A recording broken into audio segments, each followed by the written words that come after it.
നമസ്കാരം, സല്ലൂസ് മൊബൈലിലേക്ക് എല്ലാവർക്കും സ്വാഗതം. ഇന്ന് ഞാൻ ഉണ്ടാക്കാൻ പോകുന്നത് സിമ്പിൾ ആയിട്ടുള്ള ഒരു ചിക്കൻ റോസ്റ്റ്. സവാള 3 സവാള ചെറുത്, കറിവേപ്പില, വെളുത്തുള്ളി, ഇഞ്ചി, പച്ചമുളക്, തക്കാളി. എണ്ണ ചൂടായി കടുകിടാം. പെരിഞ്ചീരകം 1/2 ടീസ്പൂൺ. ഇഞ്ചി വെളുത്തുള്ളി ചതച്ചതിടാം. സവാള ഇടാം. കറിവേപ്പില ഇട്ടു. പച്ചമുളക് ഇട്ടു. ഇത് നല്ലവണ്ണം വഴറ്റണം. സവാള നല്ലവണ്ണം വഴറ്റി ഇനി നമുക്ക് മസാലകൾ ഇടാം. മല്ലിപ്പൊടി 1/2 ടീസ്പൂൺ, മഞ്ഞൾപ്പൊടി 1/4 ടീസ്പൂൺ, എരിവുള്ള മുളക് 1 ടീസ്പൂൺ, കാശ്മീരി 1 ടീസ്പൂൺ. ഇത് നല്ലോണം വഴറ്റാം. ഇത് മൂത്ത് കഴിയുമ്പോൾ നമുക്ക് ടൊമാറ്റോ ഇടാം.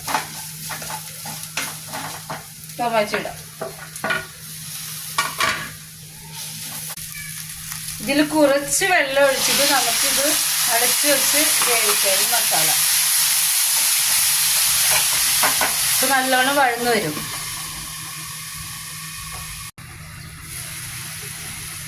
ആ മസാല നല്ലോണം മൂത്ത് ഇനി നമുക്ക് ഇതിൽ ചിക്കൻ ഇടാം.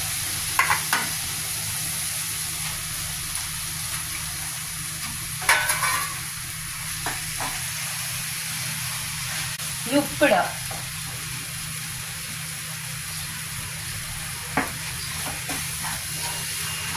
ഇത് നമുക്ക് അടച്ചു വെച്ച് ചെറിയ തീയിൽ വേവിക്കാം. ഇതിൽ വെള്ളം ചേർക്കണ്ട, ചിക്കനിൽ വെള്ളം വരും.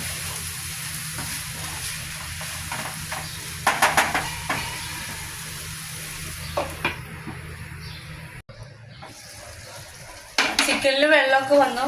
ചിക്കൻ വെന്തിട്ടുണ്ട്. നമുക്കിതിൽ 1/4 ടീസ്പൂൺ കുരുമുളക്, 1/4 ടീസ്പൂൺ ഗരം മസാല,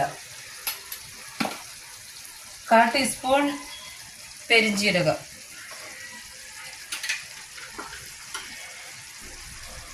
1/2 ടീസ്പൂൺ നെയ്യ്. എന്നിട്ട് അടച്ചു വയ്ക്കാം. കുറച്ച് കറിവേപ്പിലയും കൂടി ഇടാം. ചാറ് വറ്റിക്കണമെങ്കിൽ ഇനിയും നമുക്ക് വറ്റിച്ചെടുക്കാം. ഇത് പിരുന്ന് ശരിയായിക്കോളും. ഇതെല്ലാവരും ഉണ്ടാക്കി നോക്കണേ. ലൈക്ക് ചെയ്യണേ, സബ്സ്ക്രൈബ് ചെയ്യണേ, കമൻറ്റ് ചെയ്യണേ. Thank you.